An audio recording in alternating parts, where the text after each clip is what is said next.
Hoje eu quero falar um pouquinho desse livro maravilhoso, que é O Profeta, do poeta libanês Khalil Gibran. Eu fiquei com muita vontade de falar sobre ele, assim, porque ele realmente é um livro muito, muito, muito especial. E ele é um daqueles livros que tu pode tranquilamente ler ele uma vez por ano, pro resto da tua vida. Porque ele traz, assim, mensagens que eu acho que são super importantes de tu sempre relembrar, né? De estar sempre muito viva, assim, na tua mente. E mensagens muito profundas, que eu acho que nunca vai ser demais rever e reler e refletir sobre isso de novo, assim. Mas tá, muito já foi falado sobre esse livro. Esse livro é um livro muito famoso, muito conhecido no mundo inteiro, né? Traduzido, sei lá, para mais de 100 línguas, que já vendeu milhões de cópias. Então, também não tenho nenhuma pretensão, assim, de falar alguma coisa além do que muitas outras pessoas mais capacitadas do que eu já falaram. Só que eu queria contar um pouquinho o que é esse livro e talvez despertar o interesse para quem ainda não tenha lido, porque realmente, para mim, foi um livro muito lindo de ler. É um livro muito especial. Se der vontade em alguém de ler, eu já vou ficar extremamente feliz, assim. Então tá, o que é O Profeta, do Khalil Gibran?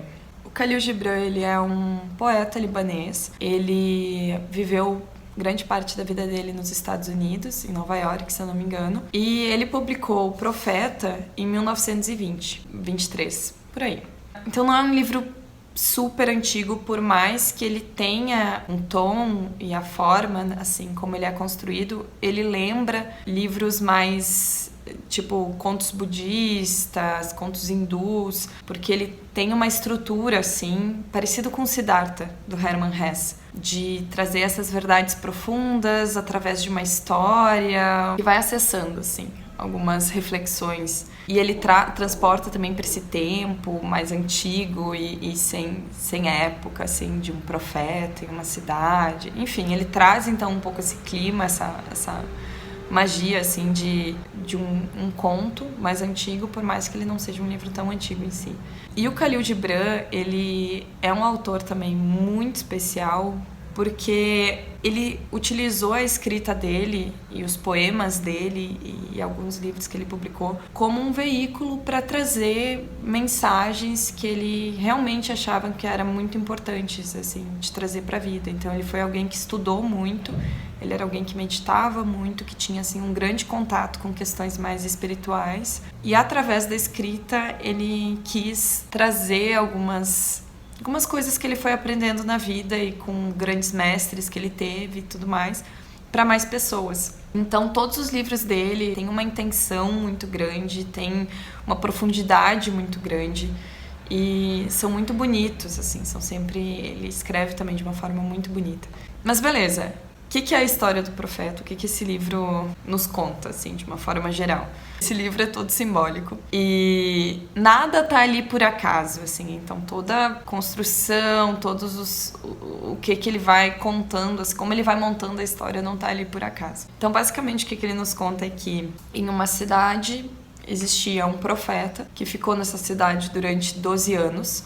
E nesse período as pessoas, elas não prestavam muita atenção nele, não perguntavam muitas coisas pra ele. Ele era bastante solitário, assim, durante todo esse período. E ao final desses 12 anos, ele sentiu a alma dele chamando ele pra voltar pra casa. E ele avista de longe, assim, um barco se aproximando, que é o barco que vai levá-lo para casa dele, e ele então anuncia para as pessoas da cidade que ele está voltando para casa. Aí já, assim, nada é por acaso, né? Os 12 têm um significado de por que esse número, por que esse tempo, o que é essa volta para casa. Tem vários simbolismos aí, que depois eu vou passar umas referências de onde dá para se aprofundar. Mas enfim, esse é o contexto. Só que daí as pessoas da cidade, percebendo que o profeta tá indo embora e que elas não aproveitaram esse profeta, que não beberam da sabedoria desse grande homem que estava lá na cidade deles, daqui a pouco toda a cidade se reúne em volta dele e diz: nossa, tu poderia responder algumas perguntas que a gente tem sobre a vida antes de você ir embora. E o profeta sente no coração dele que aquele é o momento que ele pode compartilhar a sabedoria dele e diz: ok, façam suas perguntas e eu vou responder da melhor forma que eu conseguir. E esse é o setting pro livro, assim, porque daí o que acontece é que cada capítulo é uma pessoa da cidade perguntando sobre algo específico, algum aspecto da vida, e a resposta do profeta em relação àquilo. Só que daí as pessoas vão perguntando sobre todas as questões da vida humana, assim, da mais pequena até a maior. Então já começa assim com o carro-chefe, que alguma pessoa fala, tipo, nos conte sobre o amor. Daí o profeta vai lá e fala sobre o amor. Isso é uma coisa interessante, assim, que todas as respostas do profeta, por maior que sejam os temas, são sempre muito enxutas. Tipo, nos fale sobre o amor. 2, 3 páginas, assim, e vamos pro próximo. Então é muito enxuto, só que muito profundo.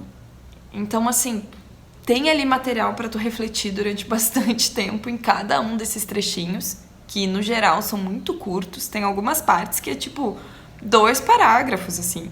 E tamo bem já, vamos pro próximo, sabe? Só que como eles são muito profundos, eles realmente, assim, tocam em outro lugar, se tu tá aberto para aquela mensagem. E outro ponto que é interessante é que eles nunca são óbvios, né? O que ele fala nunca é óbvio. Então, o que são esses aspectos da vida, né? Então, que nem eu disse, assim, nos fale sobre o amor, nos fale sobre o trabalho, nos fale sobre o autoconhecimento, sobre o ensino, nos fale sobre as leis, nos fale sobre convivência, assim, as relações, nos fale sobre a alegria e a tristeza. Que daí também vai pra outros aspectos, tipo assim, nos fale sobre a casa mesmo, assim, né, que a gente mora. Nos fale sobre as vestimentas, nos fale sobre os filhos, sobre a doação, sobre o vender e comprar. Então, assim, tem umas coisas que tu não esperaria, talvez, que são aspectos bem simples, assim, da vida mesmo. Só que outros aspectos super, tipo, nos fale sobre a morte, sobre a liberdade, que também é um capítulo lindo. Todos os capítulos são interessantes, assim, é incrível como... Até em capítulos que tu não dá nada, assim, tipo, por que eu quero ler sobre o comprar e vender? Tipo, o que isso, né? O que isso vai ser interessante? Até nesses capítulos, assim, a mensagem que ele traz sobre esses aspectos da vida são sempre muito interessantes. E como eu estava dizendo antes, eles são sempre um pouco inesperados, assim, um pouco não óbvio. Eu não quero, assim, trazer muitas coisas porque eu quero realmente que as pessoas leiam e vale muito a pena ler, mas só para vocês terem uma ideia, quando ele vai falar sobre o amor, alguma das coisas que ele fala é sobre como as pessoas que buscam só prazer e felicidade no amor não vão encontrar o amor. Porque o amor não existe sem a dor, porque o amor é crescimento, e o crescimento é dor. Dor necessária. Que o amor, ele vai, ao mesmo tempo que ele te eleva, ele também te destrói. Porque ele destrói o teu ego antigo, ele te transforma, ele vai trazendo esses aspectos, assim, dessa destruição também, que é o amor. E quando ele vai falar da alegria, ele fala como a alegria não existe sem a tristeza, como eles são 2 faces de algo. Quando ele vai falar sobre a liberdade, ele vai falar o que é a verdadeira liberdade, que não é necessariamente a fuga que muitas pessoas acreditam que é a liberdade, que é essa coisa de simplesmente não se comprometer a nada e tal. Ele vai falar sobre a verdadeira liberdade. Quando ele vai falar sobre o ensino, ele vai falar sobre como ninguém pode te ensinar nada que não esteja na manhã do teu conhecimento. Enfim, ele traz essas imagens muito lindas. Então, de como o verdadeiro mestre é quem te acompanha até a tua própria mente e te guia para tu encontrar a tua verdade, a tua compreensão do mundo e não a compreensão dele.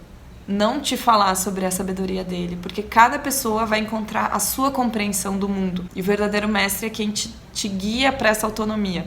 Então, assim, ele vai falando de todos esses aspectos da vida, mas sempre, assim, de uma forma muito linda, muito poética, muito profunda e sempre muito não óbvia, mas não acho que é só não óbvio, mas é realmente te fazendo refletir um pouco mais a fundo sobre essas questões que muitas vezes a gente tem como dado os significados delas e que podem ser muito maiores do que a gente imagina, podem ser um pouco diferentes do que a gente imagina, assim, porque em grande parte desses aspectos da vida, o que a sociedade nos ensina não é exatamente o que aquele aspecto é na sua essência. Então, realmente, assim, é um livro super bonito e é um livro que tu vai, cara, pegando, assim, essas ideias sobre esses diferentes aspectos da vida e realmente... Por isso que eu disse que é um livro que tu pode ler todos os anos, porque ele vai te relembrando coisas que eu acho super importante estarem sempre vivas, assim. É realmente uma leitura especial, assim, eu gosto muito desse livro, ele é muito lindo. E eu aconselho muito quem for ler, assim, esse livro, de assistir os vídeos da professora Lucilena Galvão no YouTube da Nova Acrópole, comentando sobre eles, porque cada capítulo, como eu disse, por mais que seja curtinho, é tão rico que a Lucilena fez um vídeo para cada um, só falando do simbolismo, só falando sobre, olha, porque realmente nada tá ali por acaso, as frases que ele escolhe, as imagens que ele traz, tudo tem muita profundidade. Então ela fez um vídeo para cada capítulo do Profeta e vale muito a pena assistir depois de ter lido, para ir aprofundando ainda mais os ensinamentos. Esse livro lindo, O Profeta, do Khalil Gibran.